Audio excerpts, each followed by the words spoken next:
Hi, everyone. I'm Mario Erlach, the CEO of RPM Logics. I'd like to welcome you to our webinar, A Virtual Trip to the Supermarket. RPM Logics is a partner with your physician to provide specialized concierge services for you. Our mission is to provide education, coaching, and motivation to help you live a healthier life. You're all members of our program, which gives you access to our nurses, registered dietitians, and diabetes educators. Let us know how we can help and support you. If you'd like to find out about these additional services, please speak to your care manager, or you can email us as well. This webinar is going to be running about 30 minutes. I want to just let everyone know that your participation is private. At the end of Molly's presentation, we are going to have time for a few questions and answers. And if you'd like to post some questions, all that you have to do is go down to a control at the bottom of your screen and click the Q&A button and type in your question, and we'll respond to as many as we can at the end of the program. Our speaker today is Molly Muckow. Molly's a registered dietitian with the Commission on Dietetic Registration. She has her bachelor's degree in dietetics from Iowa State University and is a member of both the Academy of Nutrition and Dietetics and also the Iowa Academy of Nutrition and Dietetics. Molly's worked in many areas of nutrition, including retail, clinical, diabetes education, and weight loss. Molly lives in Ankeny, Iowa with her husband and two young daughters. She enjoys spending her time with her kids at sporting events, running around and reading novels. Molly's very passionate about helping her patients succeed in their journey to a healthier lifestyle. And with that, I'd like to turn it over to Molly. Molly, take it away. Hi, everyone, and thank you, Mario, for that warm introduction. I'm super excited to be here today. This is our first webinar that we're doing as a company, so I'm excited to be able to do the first one with you guys. So like Mario said, my very first job as a dietitian right out of college was working in retail dietetics. So pretty much I worked at a local grocery store here, a chain in the Midwest where I'm from. So this is a concept that is very familiar to me. And, you know, it really was exciting to work with customers, work with patients, you know, give them all these helpful tips. But then once we got to the grocery store, it was like all of those things came together, and it just, you know, really was that missing puzzle piece. So I'm excited that we can bring this to you in a virtual format to hopefully help you make smarter choices at the grocery store.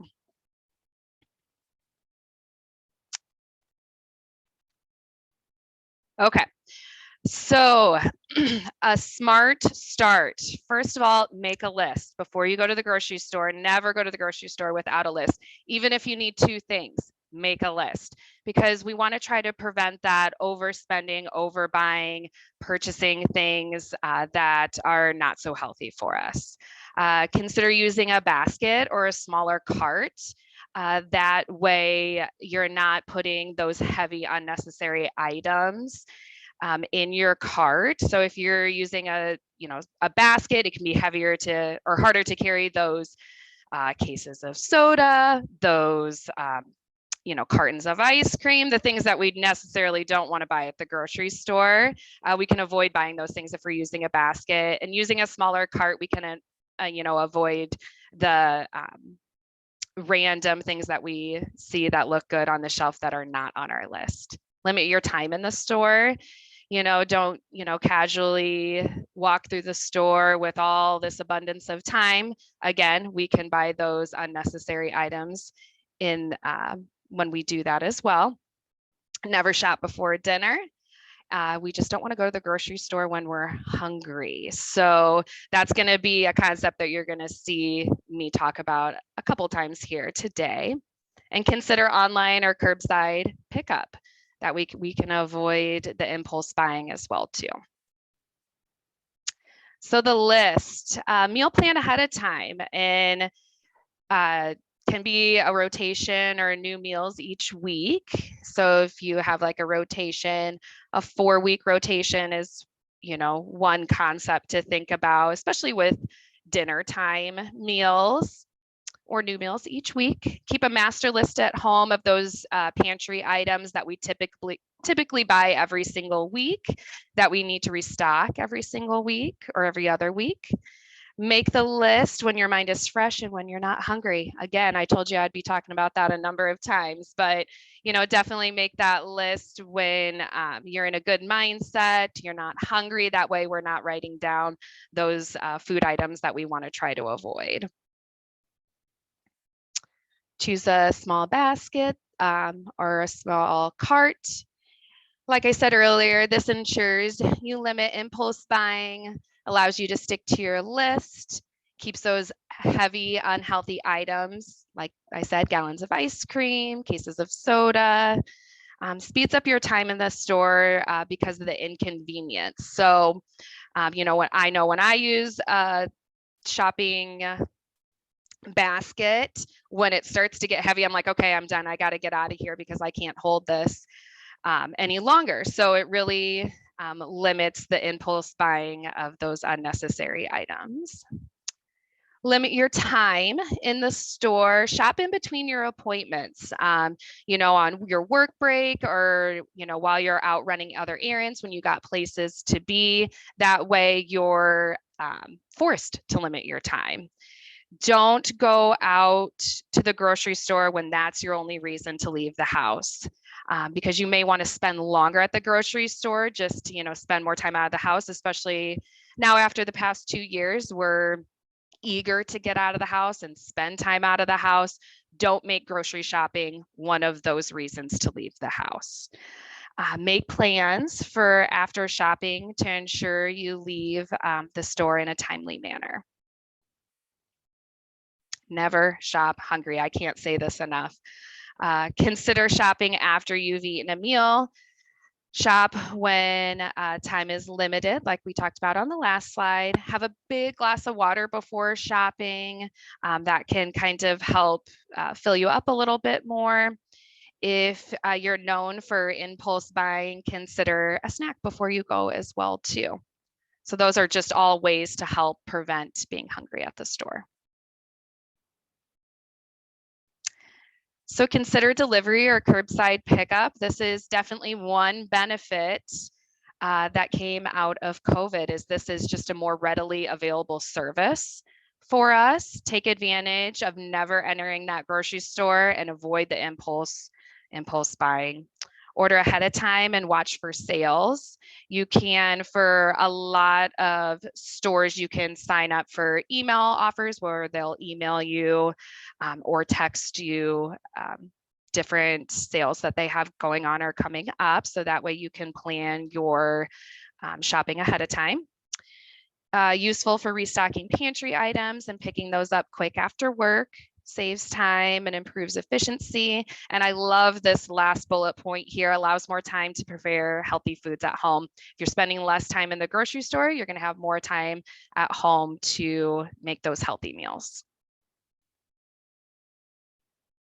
So where to shop? There's lots of different options now. Big box stores, those are going to really have a lot of options for you. Major retailers, neighborhood corner markets, farmers markets, traditional grocery stores, and gas stations. So I'll go through each one and kind of go through a pros and cons of each option here.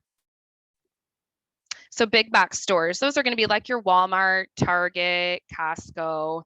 So the pros of these stores, you're going to save money. They're typically cheaper. You can find organic products most of the time here.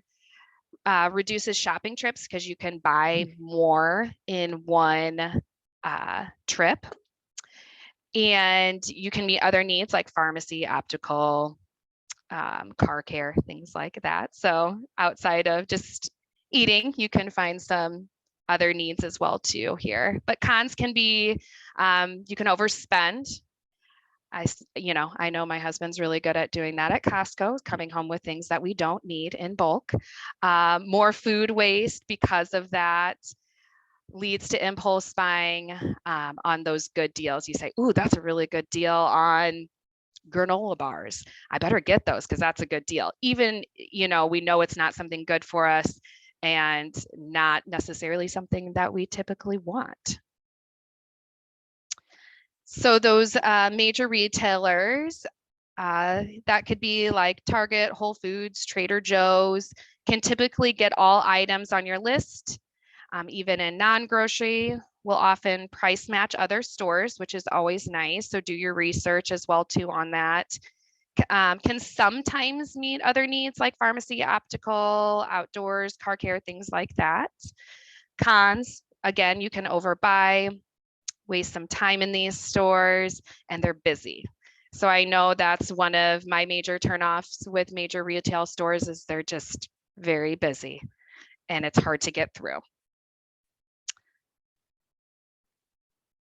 Those neighborhood corner markets, small, convenient, friendly, easy navigation. I think another pro is just supporting small businesses. That's something that I'm very passionate about as well too. And if I can combine being a dietitian and supporting small businesses, then I'm always for that.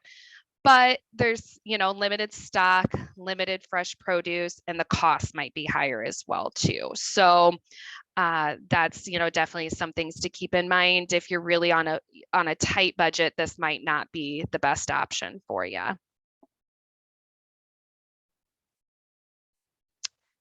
Okay, markets, butcher shops, etc. So pros, lots of fresh produce, fresh cuts of meat, may be able to order specific cuts of meat, especially around the holidays. That can be a very popular spot to get your meat for the upcoming holidays.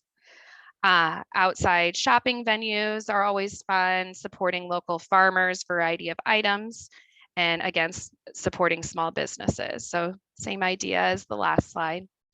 Cons, limited to fresh produce, and some baked goods may be higher in cost, typically seasonal. So, you may not be able to get a fruit or vegetable that you're looking for if it's not in season. No guarantee on what they will have based on harvest items each week. Traditional grocery stores and supermarkets primarily sell all types of food, so it can be a one-stop shop for you as far as groceries go. Typically, there's a good variety of items, fresh produce, fresh meat, and fresh dairy available. There's experts in the field to consult with, such as butchers. And there may be a pharmacy, which, not only for medication purposes, but if you are on any type of specific supplement or vitamin, you can find those as well there, which is also an important part of your health as well too. Typically not a one-stop shop. As far as cons go, prices may be higher than big box or major retail stores and can be busy during peak shopping times. So, if this is a place that you do like to shop, avoiding that time after work is typically the time that you want to try to avoid, or Sundays. Gas stations. So can be easy and convenient, especially if you're an on-the-go type of person. Not typically a place that we want to do our weekly grocery shopping. But if you're someone that, is out and about a lot, is traveling for work, this may be where you get your lunch or a quick snack. So there's, obviously locations everywhere for gas stations. So they're convenient, often contain single serving packaged of foods, which again can be convenient on the go. Usually very limited as far as cons go, usually very limited on fresh produce. Kind of got to look for it. Depends on the chain that you're stopping at. Prices, of course, are going to be higher because people don't typically buy food here. So they got to get those prices up in order to make a profit. Mostly highly processed food items. So, something that I talk about, my people that, shop at convenience stores often is how to find those good items. So, you know, if this is a place that you do stop at often and rely on food from, definitely reach out to your dietitian that you work with and see what good options are available at convenience stores that you can look at. Okay, so now I think this is going to be the part of the presentation that people are most excited to learn about, the section by section, how to find good healthy options. So know your store. Each store has a different layout, but typically the freshest items are going to be housed on the perimeter of the grocery store. The shelf stable pantry items are in the center. So the center also houses snack foods and highly processed foods. Many stores have produce department near the entrance with the meat and dairy in the back. And that's a very old marketing, is the dairy's in the back for a reason. It's because you have to walk through the whole store to get to that dairy milk, which was a very common thing for people to buy years ago. So then you're purchasing more things walking to the back of the store. So, but, you know, shopping the perimeter of the grocery store is definitely where we want to focus most of our time, is on the outside, the perimeter. There are good things in the middle of the grocery store, and I'll go over those here in a little bit. But that produce section, choose organic if the price makes sense. If it's outrageously priced, avoid it and just make sure to rinse that produce thoroughly. Get all those excess chemicals off if we can. Shop in season for the freshest and best tasting produce. Also, the price is going to make more sense. The in season produce is typically right at the front of the produce section. They're not going to hide those things in the back of the produce section. So typically what's going to be in season at that time is going to be right there in the front of the grocery store or in the front of the produce section. Don't be afraid to buy those ugly fruits, you know, as long as they're not moldy and, you know, gross looking. Don't be afraid to buy if they look a little different. Sometimes you can get a deal depending on the grocery store. Google or ask a friend different ways to prepare those unfamiliar fruits or vegetables. Of course, ask your dietitian. Some stores will feature recipes and other guidance on how to prepare new foods or new produces. The deli serves a variety of function, can contain meats and cheeses, but also foods like rotisserie chickens, cold salads. I love the idea of getting a rotisserie chicken at the beginning of the week and using it in multiple recipes throughout the week. Those cold salads, make sure to get ones that have the most veggies in them, and avoid the ones that have any type of pasta in them. So coleslaw is always a good option. Choose meats that are low in sodium and avoid those flavored, smoked meats. And I had a little note in here that I wanted to, okay. So the meats that are going to have the most sodium are your prepackaged deli meats. So if you're really trying to watch your sodium for whatever reason, avoid those prepackaged deli meats. Get lean cuts of beef or pork or chicken without the skin. Have meat and cheese sliced very thinly. And of course, don't shop this section when you're hungry. The bakery, choose fresh baked whole grain or sourdough bread. So whole grains, of course, are going to have more fiber, more nutrients, more B vitamins. That sourdough bread, if you're not, super familiar with the health benefits of sourdough bread, there's antioxidants in sourdough breads. That lactic acid is really good for us to help fight off disease. And there's a lower glycemic index, meaning that sourdough bread isn't going to spike your blood sugars like white bread will. And it's easy to digest as well. It acts as a prebiotic. So your probiotics like to munch on the prebiotics to make more of themselves. So that sourdough bread does have a lot of good health benefits, as well as the whole grain bread as well too. Stay away from that white bread as much as you can. Sometimes you're able to find smaller loaves of bread here too, to kind of limit your carbohydrate intake if that's something you're looking to work on. And avoid those goodies as hard as it is, those sweets and desserts. Really try to avoid those things here. Dairy, if cost effective, again, choose organic or grass-fed dairy, and it tastes better. Don't avoid the eggs. Having, years ago, they said to avoid eggs, that it was bad for your cholesterol.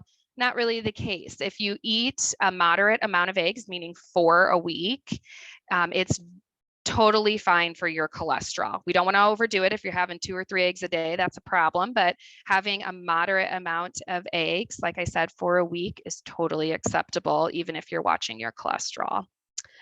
Shop smart with those non-dairy options. And what I mean by that is if you buy almond milk or oat milk, just make sure it's unsweetened. You can buy flavored, but just make sure it's unsweetened. Good dairy choices: cottage cheese, plain Greek yogurt, cheese sticks, all good options. Love all of those for snacks. Milk and other dairy items may be limited and restricted for certain health conditions. So if that is the case for you, definitely follow up with your dietitian on that. Meat department, choose those lean meats, chicken, lean cuts of beef.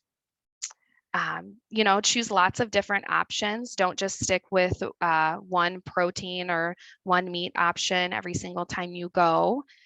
Ask for assistance with cooking methods, preparation, storage. I feel like at the grocery store, the people that like to talk the most are the meat department.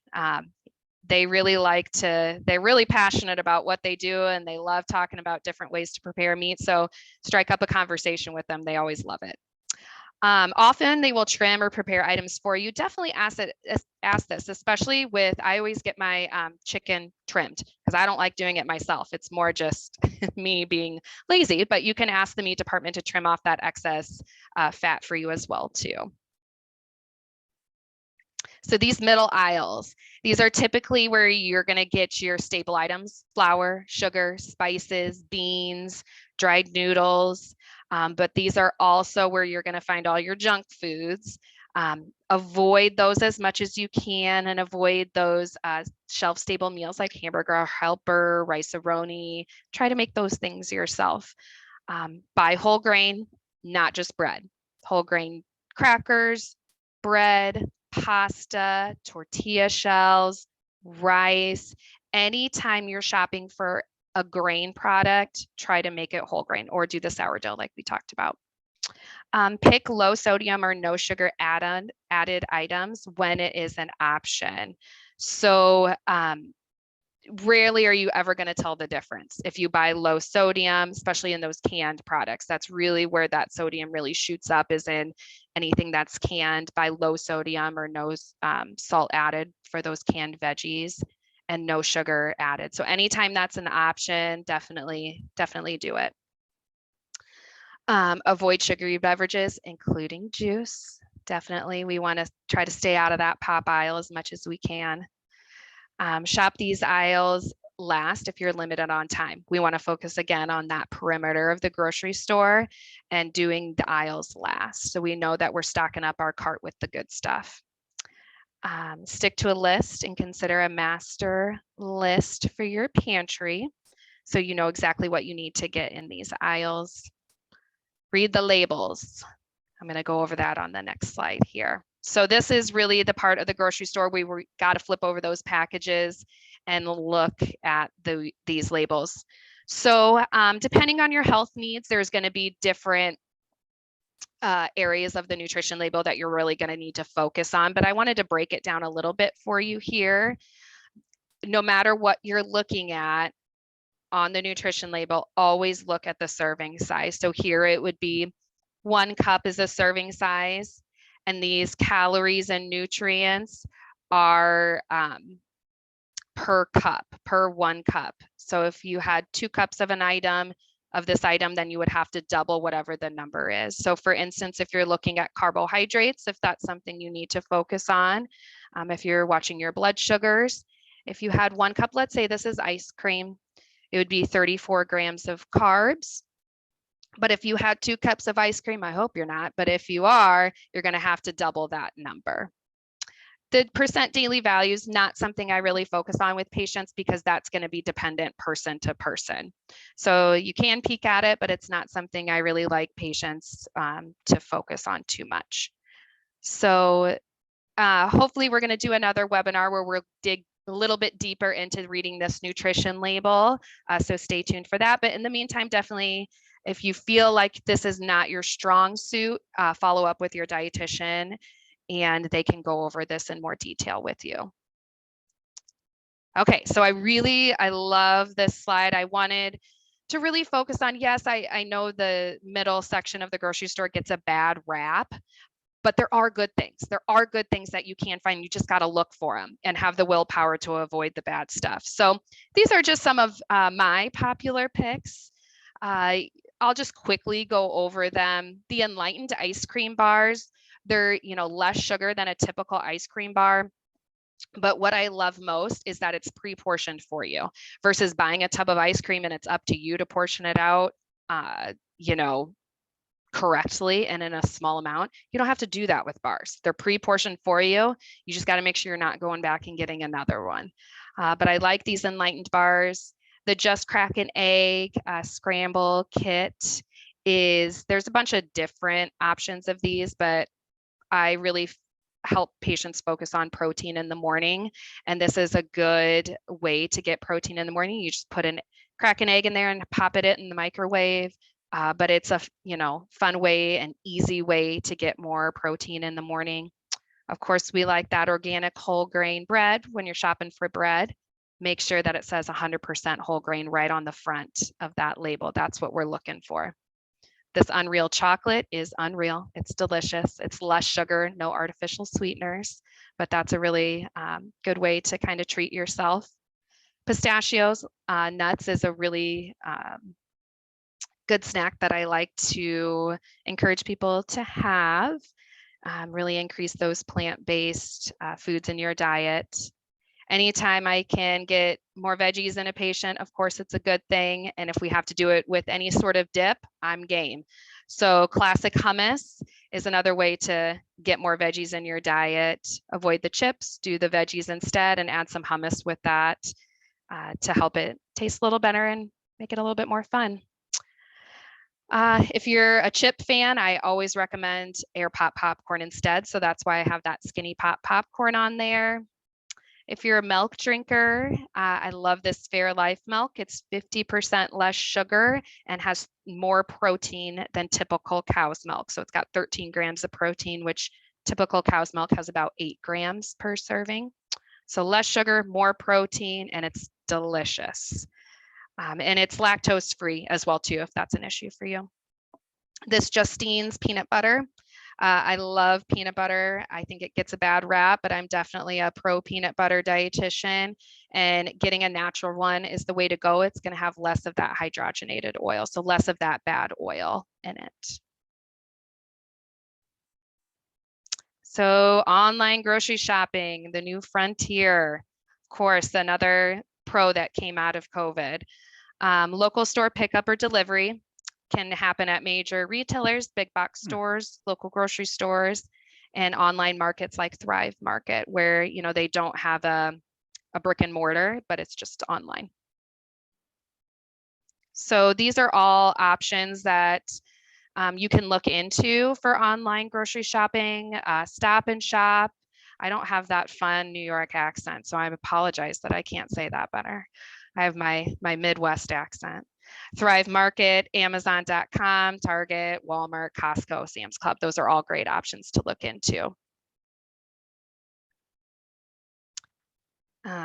Saving big money, shop those coupons, price match, stick to the list. I got that in big bold letters. Avoid snacks and add on impulse buys. Buy in bulk only if it is something you use frequently. Okay, so last part of our presentation is going to be these shopping styles. I'll go over quickly these, but I think you may be like, why is she going over this? But I think it really can be helpful because then you can figure out what your shopping style is and plan accordingly. So this market style is more European approach. You would only go to the store about two to three times, per week, and get less items each time. You shop according to the meal needs. So you're gonna go pretty much, every time you're gonna buy or make a new meal. Less storage for foods at home and may include more fresh produce, meats, due to the shelf life of them. They have a shorter shelf life and due to the frequent visits. Pantry style, more American. You're going to go 2 to 3 times a month. So you're going to get more shelf stable items, plan meals for the month versus for the week or just for a couple days like the European style. More common in rural areas or larger homes where there is more space or storage, less access to markets and grocery stores. May include more processed and shelf stable items. So there's definitely pros and cons to both of these. So I like the hybrid model. This is definitely where I live. I keep stocked pantry items keep a stocked pantry of healthier shelf stable items. And I shop the fresh produce 1 to 2 times a week. So I do a big grocery shopping on Sunday, but then I go a couple more times to refill my produce throughout the week. So putting it all together, make a list, stick to the list, learn to navigate your available shopping options, step outside the box and try something new. If you learned that, that type of store may be better for me, definitely get out there and try it. Learn where to find healthy options at your regular store, shop sales to save money and utilize online resources for special food items, and find that shopping style so you can plan accordingly. All right. Thank you, Molly, for such a colorful presentation. We do have a bunch of questions here. Okay. We're not going to have time to get to all of them, but okay. Any that we leave unanswered, we'll have Molly or one of our other educators or nurses get back to you individually with answers. So the first question we have is, what is bad about smoked turkey? It's going to have more sodium in it is the biggest thing. So it's not, if sodium is not really something that you need to focus on right now with your health, that's totally fine. But typically those smoked meats are going to have more sodium. So that leads to another question that's related. If my blood pressure is under control, is there any need to reduce sodium in my diet?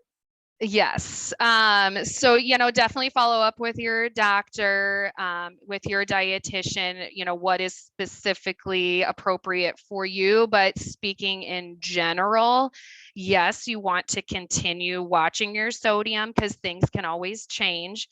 We want to, put the horse in front of the cart. So we don't want to backtrack, but also limiting your sodium can make your blood pressure medication, if you are on blood pressure medication, work better too. So.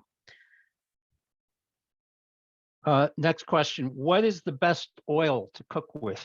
Ooh, I love that question. Okay, so the best oil to cook with, in my opinion, is canola oil. So the 2 oils that I recommend the most are canola oil for cooking. And if you're not cooking, like if you're making like a salad dressing or something, that would be an olive oil or avocado oil. But so canola oil for cooking. Is juice healthy for you? Juice? Juice. Not so much. It's got a lot of sugar. So even if it's natural sugar, it's still a lot of sugar, very, condensed. So we want to try to avoid the juice. If there's other reasons that you feel like you need to drink juice for your health, definitely follow up with your dietitian. I'm having a hard time getting away from sugar in my coffee. Do you have any advice on what are the best substitutes for sugar to put into my coffee? So you could get a sugar-free creamer. That would be an option. Or you could try stevia in your coffee. That's an all natural, low calorie way to sweeten your coffee. So stevia or a sugar-free creamer would be a good option. What are the best butter substitutes?